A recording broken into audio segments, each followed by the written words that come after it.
வைகிரேப்ஸ் செய்திகளை வழங்குவதற்காக நான் சிவா மற்றும் பிரியா பிரின்ஸ். அதிமுகவிலிருந்து வி.கே. சசிகலா குடும்பத்தினரை ஒதுக்கி வைப்பது போல கபட நாடகம் ஆடும் எடப்பாடி அணியினரை தாங்கள் நம்பவில்லை என முன்னாள் முதலமைச்சர் ஓ. பன்னீர்செல்வம் கூறியுள்ளார். அதிமுக புரட்சித் தலைவி அம்மா அணி சார்பில் சென்னை புது வண்ணாரப்பேட்டையில் மே தின விழா பொதுக்கூட்டம் நடைபெற்றது.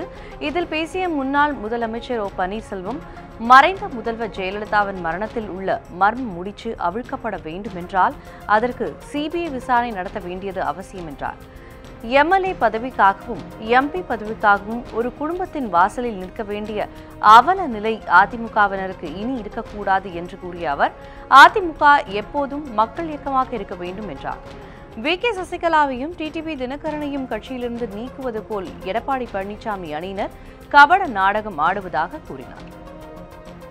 புரட்சி தலைவி மாண்புமிகு அம்மா அவருடைய மரணத்திற்கு பின்னால் நம்முடைய இயக்கம் ஒரு குடும்பத்திற்குள் கைக்குள் சிக்கின்ற நிலை ஏற்பட்டது. புரட்சி தலைவர் எம்ஜிஆர் அவர்களும் புரட்சி தலைவி மாண்புமிகு அம்மா அவர்களும் எந்த நோக்கத்திற்காக இந்த இயக்கத்தினை உருவாக்கி வளர்த்தார்களோ அந்த நோக்கம், அவர்கள் கடந்து வந்த பாதை, அவர்கள் கொண்ட லட்சியம் காக்கப்பட வேண்டும் என்பதற்காகத்தான் நம்முடைய தர்ம யுத்தம் இன்றைக்கு தொடக்கப்பட்டு நடைபெற்றுக் கொண்டிருக்கின்ற வெற்றிகரமாக நடைபெற்றுக் கொண்டிருக்கிறது. நிபந்தனைகளின்றி வந்தால் ஓபிஎஸ் அணியினருடன் பேச்சுவார்த்தை நடத்த தயாராக இருப்பதாக முதலமைச்சர் எடப்பாடி பழனிசாமி கூறியுள்ளார். அதிமுக அம்மா அணி சார்பில் சென்னை சாலிகிராமத்தில் மே தின விழா நடைபெற்றது. பொதுக்கூட்டத்தில் கலந்து கொண்டு பேசிய முதலமைச்சர் எடப்பாடி பழனிசாமி, தமிழக அரசு முடங்கி கிடப்பதாக திமுக குற்றம் சாட்டுவதை திட்டவட்டமாக மறுத்தார். மக்கள் நினைப்பதை மறுநிமிடமே செய்து முடிக்கும் அரசாக தமிழக அரசு திகழ்வதாக கூறிய அவர், அதிமுக அரசை கவிழ்க்கவும் கட்சியை உடைக்கவும் திமுக சதி செய்வதாக கூறினார். அதிமுகவில் தான் சாதாரண தொண்டன் முதல் யார் வேண்டுமானாலும் முதல்வராக முடியும் என்ற சூழல் உள்ளதாக கூறிய அவர், ஓபிஎஸ் அணியினர் நிபந்தனைகளின்றி வந்தால் திறந்த மனதுடன் பேச்சுவார்த்தை நடத்த தயாராக இருப்பதாக தெரிவித்தார். சட்டமன்ற வரலாறிலே இல்லாத அளவுக்கு ஒரு சட்டம் இயற்றுகின்ற அந்த மாமன்றத்திலேயே எப்படி திமுக நடந்து கொண்டார் என்பது உங்களுக்கு அத்தனை பேருக்கு தெரியும். இன்றைக்கு அவரெல்லாம் ஆட்சிக்கு வந்தால் எப்படி தமிழ்நாடு இருக்கும் என்பதை மட்டும் நீங்கள் சிந்தித்து பார்த்தால் போதும். சட்டம் இயற்ற மாமன்றத்திலே அப்படி நடந்து கொண்டார் என்று சொன்னால் வெளியிலே எப்படி நடப்பாங்க எண்ணி பாருங்க. இன்றைக்கு எப்படியாவது இந்த ஆட்சியை கலைக்க வேண்டும் என்று எவ்வளவோ துடித்தார்கள், ஆனால் எதுவுமே முடியல. அழகா 122 பேர் என்னை ஆதரித்து வெற்றி கண்டோம். வி.கே. சசிகலாவை கட்சியிலிருந்து நீக்க வேண்டும் என்றால் அதற்கான வழியை பேச்சுவார்த்தையில் பங்கேற்று ஓபிஎஸ் அணியினர் தெரிவிக்க வேண்டும் என்று மக்களவை துணை சபாநாயகர் தம்பிதுரை கூறியுள்ளார். கரூரில் அதிமுக அம்மா அணி சார்பில் நடைபெற்ற மே தின பொதுக்கூட்டத்தில் பேசிய தம்பிதுரை, முதலமைச்சரோ அமைச்சர்களோ வி.கே. சசிகலா ஆலோசனைப்படி செயல்படுவது இல்லை என கூறினார். அதிமுக இணைப்பு முயற்சியில் நெருடல் ஏற்பட்டிருப்பது உண்மைதான் என்றாலும் அந்த முயற்சி கைவிடப்படவில்லை என்றார். கட்சியிலிருந்து விலகியிருக்கவே வி.கே. சசிகலா விரும்புவதாக கூறிய தம்பிதுரை, எனினும் முறைப்படி அவரை நீக்குவது குறித்து ஆலோசனை பேச்சுவார்த்தையில் கலந்து கொண்டு தெரிவிக்குமாறு ஓபிஎஸ் அணியினருக்கு கோரிக்கை விடுத்தார். எடப்பாடி சமணியாமல் அவர்கள் அமைத்துள்ள அந்த குழு செயல்பட்டுக் கொண்டு தான் இருக்கிறது, கலைத்து விடவில்லை. ஓபிஎஸ் அவர்கள் அமைத்த அந்த குழுவும் இருந்து கொண்டு கலைத்து விடவில்லை. ஆனால் ஏதோ ஒரு நெருடல் இருந்து கொண்டிருக்கிறது. அந்த நெருடலை போக்குவதுதான் இப்போது எங்களோட கடமை. அதை கடத்த ஒன்று சேர வேண்டும். ஒரு டேபிள்ல 2 பேரும் உட்காரும் போது தான் பேச முடியுமா, தவிர அப்பப்ப அறிக்கைட்டு இருந்தா சரி வராது. தமிழகத்தில் லோக் ஆயுக்தா சட்டம் கொண்டு வரப்பட்டால் முதலில் சிறை செல்வது மு.க. ஸ்டாலின் குடும்பம்தான் என தேமுதிக தலைவர் விஜயகாந்த் தெரிவித்துள்ளார். திருப்பூர் மாவட்டம் தாராபுரத்தில் தேமுதிக சார்பில் மே தின பொதுக்கூட்டம் நடைபெற்றது. நிகழ்ச்சியில் பேசிய விஜயகாந்த், திமுகவும் அதிமுகவும் தமிழகத்தை நாசமாக்கிவிட்டதாக குற்றம் சாட்டினார். நாளை பதவியில் இருப்போமா என்கிற நிலையில்தான் தமிழக முதல்வர் எடப்பாடி பழனிசாமி நிலை தற்போது உள்ளதாக தெரிவித்தார். மின்வெட்டு பிரச்சனையால் தமிழகத்தில் மின்சாரத்துறை மின்மயானத்துறையாக மாறியுள்ளதாகவும் ஊழல் செய்பவர்களை ஒழிக்க லோக் ஆயுக்தா சட்டம் கொண்டு வர வேண்டும் என்று கூறினார். அவ்வாறு சட்டம் கொண்டு வந்தால் முதலில் சிறை செல்வது மு.க. ஸ்டாலின் குடும்பம்தான் என்று அவர் தெரிவித்தார். மு.க. ஸ்டாலின் ஒருத்தர் லோக்பால் இதை கொண்டாங்க, எனக்கு லஞ்சம் கொடுக்கல, டே உன் குடும்பம் தாண்டா சின்னவனை போட்ட போது குடும்பத்தை முதல்ல லோகாயுதா போட்டால் லோகாயுதா போட்டால் நான் நல்லா இருப்பேன்னு சொல்கிறேன். வராது. குடும்பம் தான் முதல் ஒன்று போகும். நாகை மாவட்டம் வேதாரண்யத்தில் அமைச்சர் ஓபிஎஸ் அணியின் காலில் விழுந்து விவசாயி ஒருவர் மனு கொடுத்தார். அப்போது இருவருக்கும் இடையே ஏற்பட்ட வாக்குவாதத்தில் பரபரப்பு ஏற்பட்டது. வேதாரண்யத்தில் அனைவருக்கும் வீடு வழங்கும் திட்டத்தின் கீழ் முதற்கட்டமாக 400 பேருக்கு வீடு கட்டுவதற்கான பணி ஆணையை வழங்கும் நிகழ்ச்சி நடைபெற்றது. இதில் தமிழக ஜவுளி அமைச்சர் OS மணியன் கலந்து கொண்டார். அப்போது விழா அரங்கிற்கு வெளியே பயிர் காப்பீட்டு தொகை கேட்டு மனு கொடுக்க 1 மணி நேரமாக விவசாயிகள் காத்திருந்தனர். விழா அரங்கத்திற்குள் விவசாயிகள் செல்ல போலீசார் அனுமதிக்கவில்லை என்று கூறப்படுகிறது. அரங்கத்தை விட்டு அமைச்சர் OS மணியன் வெளியே வந்தபோது சுப்பிரமணியன் என்ற விவசாயி அமைச்சரின் காலில் விழுந்து பயிர் காப்பீட்டு தொகை வழங்க வேண்டும் என்ற கோரிக்கை மனுவை அளித்தார். அப்போது விவசாயி கண்டித்த அமைச்சர் பயிர் காப்பீட்டு திட்டம் வழங்குவதில் ஏன் தாமதம் என்பது குறித்து விளக்கினார். அப்போது இருவருக்கும் இடையே வாக்குவாதம் ஏற்பட்டதால் பரபரப்பு நிலவியது.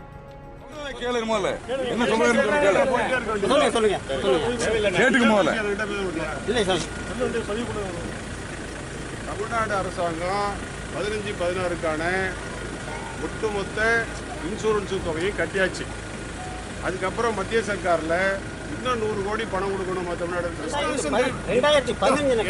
சொல்ல போறா, அதுக்கே நீ நடிக்கிற வந்து 2015 கட்டி அதை தயா சொல்றேன். நாங்க என்ன பண்றதுக்கு விவசாயிகள் நாங்க என்ன பண்ண முடியும்? கரெக்டா கட்டணும். நாங்க கட்டுறது கரெக்டா தான் செய்ய கட்டணும். சேட்டலைட்ல இல்லங்கறான மத்திய சர்க்கார். நாங்க என்ன பண்றது? மத்திய சர்க்கார் சேட்டலைட்ல நாங்க என்ன பண்றது? நாங்க என்ன பண்றது? தீவிரவாதத்தை ஊக்குவிக்கும் நாடுகளுக்கு எதிராக உலக நாடுகள் அனைத்தும் ஓரணியில் திரள வேண்டும் என்று பிரதமர் மோடி வலியுறுத்தியுள்ளார். இந்தியா வந்துள்ள துருக்கி அதிபர் தாயிப் எர்டோகன் டெல்லியில் நேற்று பிரதமர் மோடியை சந்தித்து பேசினார். வர்த்தகம், பாதுகாப்பு உள்ளிட்ட துறைகளில் இரு நாடுகளுக்கிடையேயான நட்புறவை மேம்படுத்துவது குறித்து அப்போது அவர்கள் விவாதித்தனர். பின்னர் இருவரும் கூட்டறிக்கை வெளியிட்டு செய்தியாளர்களை சந்தித்தனர். அப்போது பேசிய பிரதமர் மோடி 21ஆம் நூற்றாண்டை பிரதிபலிக்கும் வகையில் மாற்றங்களை ஐநா பாதுகாப்பு கவுன்சிலில் கொண்டுவர வேண்டும் என்றார்.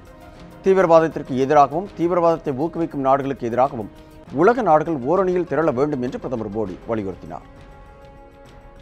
The nations of the world therefore need to work as one to disrupt the terrorist networks and their financing and a put to a cross-border movement of terrorists. They also need to stand and act against those that conceive and create, support and sustain, shelter and spread these instruments and ideologies of violence. திருவாரூரில் டாஸ்மாக் லாரியில் வெடிகுண்டுகள் பறிமுதல் செய்யப்பட்ட வழக்கில் பிரபல rowdy ரமேஷை கைது செய்து போலீசார் விசாரணை மேற்கொண்டு வருகின்றனர். திருவாரூர் அருகே டாஸ்மாக் குடோனுக்கு சென்ற லாரியில் வெடிகுண்டு இருப்பதாக சென்னை நுண்ணறிவு போலீசாருக்கு தகவல் கிடைத்தது.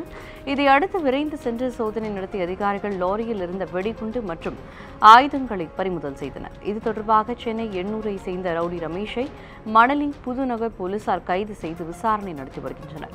விசாரணையில் அதே பகுதியை சேர்ந்த ரவுடி தனசேகரன் என்பவரை முன்விரோதம் காரணமாக வெடிகுண்டு வீசி கொலை செய்ய திட்டம் தீட்டியது தெரியவந்தது. இது தொடர்பாக ரமேஷுடன் இணைந்து திட்டம் தீட்டிய மற்றவர்களை போலீசார் தேடி வருகின்றனர். ரவுடி தனசேகர் கொலை வழக்கில் சமீபத்தில் புழல் சிறையிலிருந்து பிணையில் வெளிவந்துள்ளது குறிப்பிடத்தக்கது. தூத்துக்குடியில் திருமண நிகழ்ச்சியில் அனுமதியின்றி ஹெலி கேமராவை பயன்படுத்தியதால் ஸ்டுடியோ உரிமையாளர் உள்ளிட்ட 3 பேரை கைது செய்து போலீசார் பரபரப்பை ஏற்படுத்தியுள்ளது. தூத்துக்குடி தெற்கு காவல் நிலையத்திற்குட்பட்ட பனிமயமாதா கோவில் அருகே தனியார் அரங்கில் திருமண நிகழ்ச்சி நடைபெற்றது. இதில் கோவையைச் சேர்ந்த தரணிதரன், ராகுல் மற்றும் தஞ்சையைச் சேர்ந்த ஹீராம் ஜோசப் ஆகியோர் படம் பிடித்துக் கொண்டிருந்தனர். அப்போது ஹெலி கேமராவை பயன்படுத்தி வீடியோ பதிவு செய்ததாக கூறப்படுகிறது. தகவல் இருந்து அந்த பகுதிக்கு வந்த போலீசார் ஹெலி கேமராவை பறிமுதல் செய்தனர். மேலும் கேமரா உரிமையாளர் உள்ளிட்ட 3 பேரையும் கைது செய்து 3 பிரிவுகளின் கீழ் வழக்கு பதிவு செய்து நீதிமன்றத்தில் ஒப்படைத்தனர். இந்த சம்பவம் அப்பகுதியில் பரபரப்பை ஏற்படுத்தியுள்ளது. மணப்பாறையில் மே தின விடுமுறையின் போது தொழிலாளர்களை 100 வேலை திட்டத்தில் ஈடுபடுத்தியதற்கு கம்யூனிஸ்ட் கட்சி கண்டனம் தெரிவித்துள்ளது. மே 1 தேதி தொழிலாளர் தினத்தை முன்னிட்டு அதிகாரப்பூர்வமாக அரசு விடுமுறையாக அறிவிக்கப்பட்டுள்ளது. இந்த தினத்தில் எந்த ஒரு நிறுவனமும் தொழிலாளர்களை பணியில் ஈடுபடுத்தக்கூடாது என தெரிவிக்கப்பட்டுள்ளது. இந்த நிலையில் திருச்சி மாவட்ட மணப்பாறை அடுத்துள்ள வையம்பட்டியில் நூற்றுக்கணக்கான தொழிலாளர்கள் 100 நாள் வேலை திட்டத்தில் ஈடுபடுத்தப்பட்டுள்ளனர். இதற்கு இந்திய கம்யூனிஸ்ட் கட்சி, விவசாய சங்கங்கள் கடும் கண்டனம் தெரிவித்துள்ளன. தொழிலாளர் நலத்துறையின் சட்டங்களை அரசு கொள்கை சார் பணியாளர்களுக்கு ஏன் கடைபிடிக்கவில்லை என்று கேள்வி எழுப்பிய அவர்கள் தொழிலாளர்களின் உரிமையை பறிக்கும் செயல் என்றும் தெரிவித்தனர். மே தினத்திலேயே வேலை வைப்பது கேட்டால் அவர்கள் வேலைக்கு வருகிறார்கள் என்று சொல்கிறார்கள். விடுப்போடு வேலை கொடுத்தால் அவர்கள் ஏன் வேலைக்கு வருகிறார்கள்? எனவே அரசு அதைவிட பெரிய கேள்விக்குறியான விஷயம் என்னவென்றால், இது குறித்து தெரிந்திருக்க வேண்டிய மாவட்ட ஆட்சியர் உள்ளிட்ட மாவட்ட ஆட்சியர் நிர்வாகத்திற்கே இப்படி வேலை நடக்கிறதா நடக்கவில்லையா, நடப்பதற்கு உத்தரவிட்டார்களா உத்தரவிடவில்லையா, யார் உத்தரவிட்டார்கள் என்கிற தகவல் அவர்களுக்கு தெரியவில்லை. புதுச்சேரியை விபத்தில்லா மாநிலமாக மாற்ற கட்டாயம் தலைக்கவசம் அணிந்து செல்ல வேண்டும் என புதுச்சேரி முதலமைச்சர் நாராயணசாமி தெரிவித்துள்ளார். புதுச்சேரி அருகே உள்ள காலாப்பட்டியில் காங்கிரஸ் சார்பில் மே தின விழா கொண்டாடப்பட்டது. இவ்விழாவில் புதுச்சேரி முதலமைச்சர் நாராயணசாமி கலந்து கொண்டு 500க்கும் மேற்பட்ட தொழிலாளர்களுக்கு தலைக்கவசம் வழங்கினார். பின்னர் விழாவில் பேசிய அவர் புதுச்சேரி அரசு தொழிலாளர்களுக்கு உரிய பாதுகாப்பை உறுதி செய்துள்ளதாக கூறினார். அமைச்சரவை முடிவின்படி தலைக்கவசம் அணிவது கட்டாயமாக்கப்பட்டுள்ளதாகவும் அவர் தெரிவித்தார். புதுச்சேரியை விபத்தில்லாத மாநிலமாக உருவாக்க அனைவரும் தலைக்கவசம் அணிய வேண்டும் என்றும், தலைக்கவசம் அணியாமல் வந்தால் 1000 ரூபாய் அபராதம் செலுத்த வேண்டி வரும் என்றும் அவர் எச்சரித்தார்.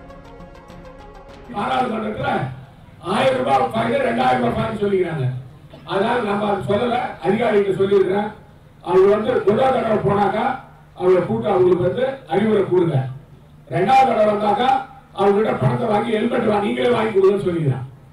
மூணாவது தடவை போனாக்கா 1000 ரூபாய் ஃபைன் போட சொல்லிடுறான். அதனால நான் தயவு செய்து உங்களை கேட்டுக்கொள்வது, அதாவது ஹெல்மெட் போனா ஜோனா போனா நினைக்காதீங்க. அப்புறம் விபத்து ஏற்பட்டுன்னா உங்க குடும்பம் தான் பாதிக்கும். தென்காசி அருகே வெண்டைக்காய் விலை வீழ்ச்சியால் விவசாயிகள் கவலை தெரிவித்துள்ளனர். தென்காசி அடுத்துள்ள கீழப்பாவூர் ஒன்றிய பகுதிகளான பாவூச்சத்திரம், ஆவுடையானூர் உள்ளிட்ட பகுதிகளில் அதிக அளவு வெண்டைக்காய் விவசாயம் நடைபெறுகிறது.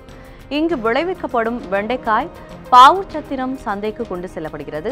தற்போது வெண்டைக்காய் பயிரில் பச்சை பூச்சி நோய் தாக்கம் அதிகமாக காணப்படுவதாக கூறப்படுகிறது. இதனால் மகசூல் குறைந்துள்ளது. ஒரு ஏக்கருக்கு 400 கிலோ முதல் 500 கிலோ வரை மகசூல் எடுத்து வந்த நிலையில் தற்போது 200 கிலோ வரை மட்டுமே கிடைப்பதாக கூறப்படுகிறது. இதை கட்டுப்படுத்த விவசாயிகள் மருந்து தெளித்தும் போதிய மகசூல் கிடைக்கவில்லை என கூறப்படுகிறது. மேலும் பூச்சிக்கொல்லி, ஆள் சம்பளம் என செலவு அதிகமாக இருக்கும் நிலையில் 1 கிலோ வெண்டைக்காய் 3 ரூபாய் முதல் 10 ரூபாய் வரை விற்பனையாவதால் விவசாயிகள் கவலையடைந்துள்ளனர்.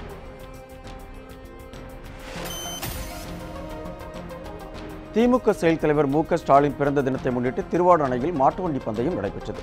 ராமநாதபுரம் மாவட்டம் திருவாடு அணையில் மு.க. ஸ்டாலின் பிறந்தநாள் விழா நடைபெற்றது. இதனையொட்டி அப்பகுதி திமுகவினர் சார்பில் மாட்டுவண்டி பந்தயம் நடைபெற்றது. போட்டியை முன்னாள் அமைச்சர் சுப தங்கவேலு துவக்கி வைத்தார். இதில் சுற்றுவட்டார பகுதிகளைச் சேர்ந்த ஏராளமான மாட்டு வண்டிகள் பங்கேற்றன. நடுமாடு, பூஞ்சீட்டு மாடு என 2 பிரிவுகளாக போட்டி நடைபெற்றது. வெற்றி பெற்றவர்களுக்கு பரிசுகள் வழங்கப்பட்டன. தமிழ்நாட்டிலே மிக உயரமான அம்பேத்கர் சிலை நெல்லை மாவட்டம் வள்ளியூரில் நேற்று திறந்து வைக்கப்பட்டது. 9.5 அடி உயரமுள்ள அம்பேத்கர் சிலையை இந்திய கம்யூனிஸ்ட் மூத்த தலைவர் நல்லக்கண்ணு, விடுதலை சிறுத்தைகள் கட்சியின் தலைவர் திருமாவளவன் உள்ளிட்டோர் திறந்து வைத்தனர். விழாவில் பேசிய திருமாவளவன், இட்டலி, ஜப்பான், ஆஸ்திரேலியா, இங்கிலாந்து என பல்வேறு நாடுகளிலும் அம்பேத்கருக்கு சிலை வைக்கப்பட்டுள்ளதை சுட்டிக்காட்டினார். ஆனால் இந்தியாவில் அம்பேத்கருக்கு சிலை வைக்க போராட்டம் நடத்துவதே பெரும் யுத்தமாக உள்ளது என்று குறிப்பிட்டார். இன்றைக்கு அப்படிப்பட்ட மதவாத சக்திகள் என்ன சதிவேலையை செய்து கொண்டிருக்கிறார்கள் என்றால், தமிழ்நாட்டில் ஜெயலலிதா அம்மையார் இல்லாத ஒரு சூழலில் அரசியல் குழப்பங்களை ஏற்படுத்தி 50 ஆண்டு காலம் தொடர்ந்து நாட்டை ஆண்டு கொண்டிருக்கிற திராவிட கட்சிகளான திமுக, அதிமுக ஆகிய இரண்டையும் ஓரங்கட்டிவிட்டு அல்லது ஒழித்து கட்டிவிட்டு இங்கே சாதியவாத சக்திகளையும் மதவாத சக்திகளையும் அரசியல் ஆட்சி அதிகாரத்தை கைப்பற்றக்கூடிய சக்திகளாக வளர்த்தெடுக்க வேண்டும் என்பதிலே குறியாக இருக்கிறார்கள். தேனி மாவட்டம் லோயர் கேம்பில் உள்ள குடிநீர் சுத்திகரிப்பு நிலையம் சமூக விரோதிகளின் கூடாரமாக மாறி வருவதாக பொதுமக்கள் புகார் தெரிவித்துள்ளனர். லோயர் கேம்பில் 10க்கும் மேற்பட்ட குடிநீர் சுத்திகரிப்பு தொட்டிகள் உள்ளது. முல்லை பெரியாறு அணையிலிருந்து வரும் நீரினை இந்த சுத்திகரிப்பு நிலையத்தில் சுத்திகரித்து கூடலூர், கம்பம், உத்திரமபாளையம், கோம்பை போன்ற பகுதிகளுக்கு விநியோகம் செய்யப்பட்டு வருகிறது. இதனை அடுத்து 5 தொட்டிகளுக்கு பாதுகாப்பு வேலி அமைக்கப்பட்டுள்ளது. இதனால் உள்ளே எவரும் செல்ல முடியாதபடி பாதுகாக்கப்பட்டு வருகிறது. இந்நிலையில் மீதமுள்ள தொட்டிகளில் பாதுகாப்பு வேலி இல்லாததால் குடிநீர் தொட்டி பாதுகாப்பற்று காணப்படுகிறது. இதனை பயன்படுத்தி சமூக விரோதிகள் சிலர் குடிநீர் சுத்திகரிப்பு நிலையத்தை மதுபான கூடமாக மாற்றி வருவதாக கூறப்படுகிறது. இதனை தடுக்க அனைத்து தொட்டிகளிலும் வேலி அமைக்க வேண்டுமென பொதுமக்கள் கோரிக்கை விடுத்துள்ளனர். வேலூர் மாவட்டம் குருவராஜ்பேட்டையில் முறையாக குடிநீர் விநியோகம் செய்யப்படாததால் ஊராட்சி அலுவலகத்தை முற்றுகையிட்டு பொதுமக்கள் ஆர்ப்பாட்டத்தில் ஈடுபட்டனர். அரக்கோணம் அடுத்துள்ள குருவராஜ்பேட்டையில் கடந்த 1 மாதமாக குடிநீர் வழங்கவில்லை என கூறப்படுகிறது. இதுகுறித்து அதிகாரிகளிடம் தெரிவித்தும் நடவடிக்கை எடுக்காமல் இருந்துள்ளனர். இந்த நிலையில் அந்த பகுதியில் உள்ள மின் மாற்றியில் பழுது ஏற்பட்டதால் மின்சாரம் கிடைப்பதிலும் சிக்கல் ஏற்பட்டுள்ளது. இதனால் அந்த பகுதி மக்கள் குடிநீர், மின்சாரம் உள்ளிட்ட அடிப்படை தேவைகள் கிடைக்காமல் பாதிப்படைந்துள்ளனர். இந்த நிலையில் அந்த பகுதியில் உள்ள கிணற்றை பொதுமக்கள் தூர்வாரியதை அதிகாரிகள் தடுத்து நிறுத்தியதால் மக்கள் ஆத்திரமடைந்தனர். ஊராட்சி அலுவலகத்தை முற்றுகையிட்ட பொதுமக்கள் குடிநீர், மின்சாரம் உள்ளிட்டவை உடனே கிடைக்க நடவடிக்கை எடுக்க வேண்டும் என வாக்குவாதத்தில் ஈடுபட்டனர். எங்களுக்கு தண்ணி குழாவில் 1 மாசத்துக்கு மேல ஆச்சுங்க. 1 மாசமா நாங்க தண்ணி இல்லாத ரொம்ப அவசரப்படுறோம். போயிட்டு பஞ்சாயத்துல மனு கொடுத்தோம். மனு கொடுத்தாலும் என்ன சொல்றாங்கன்னா, அதை பண்ணல இதை பண்ணல அப்படி இப்படின்னு சொல்லிட்டு கதை தான் சொல்றாங்க. 4 மனு 5 மனு கொடுத்துருக்குறோம். இது வரைக்கும் எந்த தகுந்த நடவடிக்கை எடுக்கவே இல்லை. அதுக்கப்புறம் நாங்க என்ன பண்ணோம், வேற வழியே இல்லாம எங்க ஊர் நெசவாளர் இது சமுதாயத்தை சேர்ந்தவங்க. நாங்க தடி தொழில் தான் எங்களோடது. எல்லாம் கூலி வேலை செஞ்சாதான் சாப்பாடே. தண்ணி இல்லாம ரொம்ப அவசரப்படுறோம். தண்ணி காசு கொடுத்து வாங்குற அளவுக்கு வசதி வாய்ப்பு எங்களுக்கு சுத்தமாவே கிடையாது. சேலத்தில் தந்தையின் மரணத்திற்கு நீதி கேட்டு மருத்துவமனை முன்பு மகன் போராட்டத்தில் ஈடுபட்டதால் பரபரப்பு ஏற்பட்டது. சேலம் பெரியபுதூர் பகுதியைச் சேர்ந்த வெற்றிவேல் இருசக்கர வாகன விபத்தில் காயமடைந்துள்ளார். இதனையடுத்து அவரை தனியார் மருத்துவமனையில் அனுமதித்துள்ளனர். எலும்பு முறிவு ஏற்பட்டுள்ளதாக கூறி மருத்துவர்கள் அறுவை சிகிச்சை செய்துள்ளனர். இதய நோயாளியாக இருந்த வெற்றிவேலுக்கு மருத்துவர்கள் தவறாக மயக்க மருந்து அளித்ததால் மாரடைப்பு ஏற்பட்டுள்ளது. இங்கு பார்க்க முடியாது என்று மீதி பணத்தை கட்ட சொல்லி வற்புறுத்தியுள்ளனர்.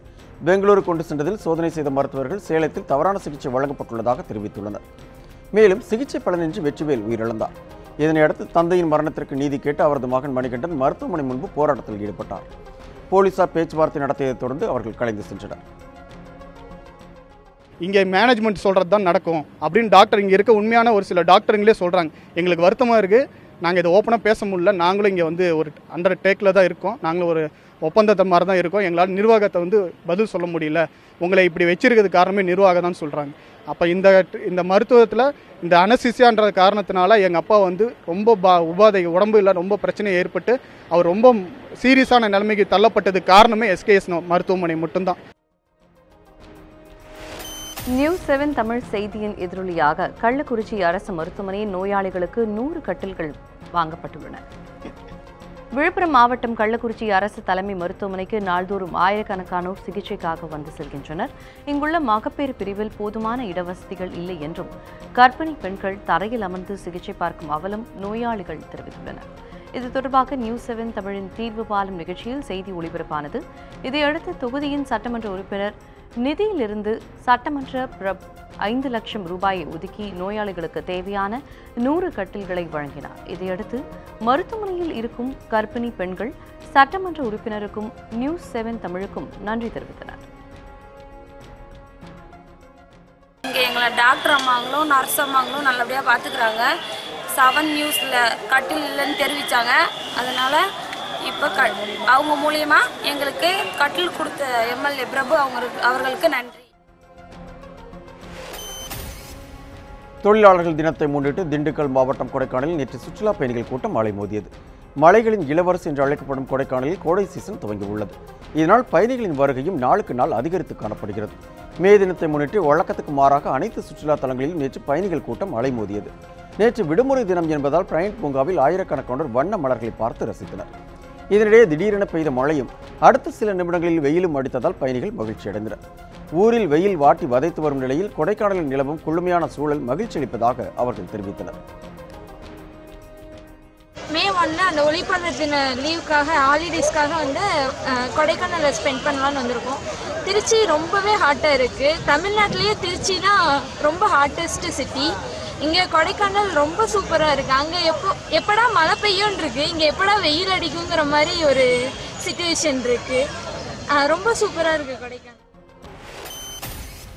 தொழிலாளர்களின் உரிமைகளை காக்க வலியுறுத்தி திருநெல்வேலியில் இடதுசாரி அமைப்புகள் சார்பில் பேரணி நடைபெற்றது. ஆண்டுதோறும் மே முதல் நாள் தொழிலாளர்கள் தினமாக கடைபிடிக்கப்படுகிறது. இந்த தினத்தில் தொழிலாளர்கள் தங்களின் உரிமைகளை பெற தொடர்ந்து போராட வேண்டிய நிலை உள்ளது. தொழிலாளர்களின் உரிமைகளை வலியுறுத்தியும் தொழிலாளர்கள் நலனை காக்க அரசு உரிய நடவடிக்கை எடுக்க வேண்டும் என்பன உள்ளிட்ட கோரிக்கைகளை வலியுறுத்தி பாளையங்கோட்டையில் இடதுசாரிகள் சார்பில் பேரணி நடைபெற்றது. ஏஐடியூசி, சிஐடியு உள்ளிட்ட பல்வேறு தொழிற்சங்கங்களைச் சேர்ந்த ஏராளமானோர் இதில் கலந்து கொண்டனர். கன்னியாகுமரிக்கு வரும் சுற்றுலா பயணிகளை கவரும் விதத்தில் சுற்றுலாத்துறை சார்பில் கோடை திருவிழா தொடங்கியது. உலக சுற்றுலா தலங்களில் ஒன்றான கன்னியாகுமரிக்கு வரும் பயணிகளை கவரும் வகையில் ஆண்டுதோறும் பாரம்பரிய திருவிழா நடைபெறும். இந்த ஆண்டு பாரம்பரிய கலை விழா நேற்று தொடங்கியது. விழாவினை மாவட்ட காவல் கண்காணிப்பாளர் தர்மராஜன் கலந்து கொண்டு தொடங்கி வைத்தார். இதற்காக நெல்லை, மதுரை, சிவகங்கை உள்ளிட்ட மாவட்டங்களைச் சேர்ந்த கிராமிய கலைக்குழுவினர் வரவழைக்கப்பட்டுள்ளனர். வரும் 14ஆம் தேதி வரை நடைபெறும் விழாவில் பல்வேறு கலை நிகழ்ச்சிகள் இடம்பெற உள்ளதாக கூறப்படுகிறது. இந்த நிலையில் துவக்க நிகழ்ச்சியில் நடைபெற்ற கலை நிகழ்ச்சிகளை சுற்றுலா பயணிகள் ஆர்வத்துடன் கண்டுகளித்தனர். சிதம்பரம் நடராஜர் கோவிலில் கோடை நாட்டியாஞ்சலி விமர்சையாக விழா தொடங்கியது. நாட்டியாஞ்சலிக்கு பெயர் பெற்ற சிதம்பரம் நடராஜர் கோவிலில் சிவராத்திரி தினங்களில் நாட்டியாஞ்சலி நடைபெறும். தற்போது கோடை காலம் தொடங்கியுள்ளதால் கோடை நாட்டியாஞ்சலி தொடங்கியுள்ளது. மே மாதம் முதல் தேதியிலிருந்து 15ஆம் தேதி வரை நாட்டியமும் 16ஆம் தேதியிலிருந்து 31ஆம் தேதி வரை கர்நாடக இசை கச்சேரிகளும் நடைபெறும் என அறிவிக்கப்பட்டுள்ளது. நாட்டியாஞ்சலி செய்ய வருபவர்களிடம் சிலர் பணம் கேட்பதாக கூறப்படுகிறது. இருப்பினும் நேற்று தொடங்கிய நாட்டியாஞ்சலியில் மக்கள் கூட்டம் குறைவாக இருந்ததாக கூறப்படுகிறது. விருதுநகர் மாவட்டம் ஸ்ரீவில்லிபுத்தூரில் உள்ள ஆண்டாள் கோவிலில் ராமானுஜரின் 1000வது ஜெயந்தி விழா நடைபெற்றது. தமிழகம் முழுவதும் ராமானுஜரின் 1000வது ஜெயந்தி விழா விமர்சையாக கொண்டாடப்படுகிறது. இதன் ஒரு பகுதியாக ஸ்ரீவில்லிபுத்தூர் ஆண்டாள் திருக்கோவிலில் சிறப்பு வழிபாடுகள் நடைபெற்றது. முன்னதாக நேற்று காலை ராமானுஜருக்கு தீர்த்தவாரி நடைபெற்றது. அதன் பின்னர் நடைபெற்ற ஊர்வலத்தில் திரளான பக்தர்கள் கலந்து கொண்டு சுவாமி தரிசனம் செய்தனர். மானிய சமையல் எரிவாயு சிலிண்டருக்கு 2 ரூபாயும் மண்ணெண்ணெய் லிட்டருக்கு 26 காசுகளும் அதிகரித்து எண்ணெய் நிறுவனங்கள் அறிவித்துள்ளன. எண்ணெய் நிறுவனங்கள் அவ்வப்போது சமையல் எரிவாயு சிலிண்டரின் விலையை உயர்த்தி அறிவித்து வருகின்றன. கடந்த மாதம் 1ஆம் தேதி 14.2 கிலோ எடை கொண்ட மானிய சமையல் எரிவாயு சிலிண்டரின் விலை 5 ரூபாய் 57 காசுகள் உயர்த்தி அறிவிக்கப்பட்டது. இந்த நிலையில் சமையல் எரிவாயு விலையில் சிலிண்டர் ஒன்றுக்கு மேலும் 2 ரூபாய் உயர்த்தி அறிவிக்கப்பட்டுள்ளது. இதையடுத்து 428 ரூபாய் 40 காசுகளாக இருந்த சமையல் எரிவாயு சிலிண்டரின் விலை 430 ரூபாய் 27 காசுகளாக உயர்ந்துள்ளது. சென்னையில் மானிய சமையல் எரிவாயு சிலிண்டரின் விலை 1 ரூபாய் 87 காசுகள் மட்டுமே அதிகரித்துள்ளது. இத்துடன் எக்ஸ்பிரஸ் செய்திகள் நிறைவடைந்தன. அண்மை செய்திகளுக்கு தொடர்ந்து இணைந்தீர்கள் நியூஸ் 7 தமிழோடு.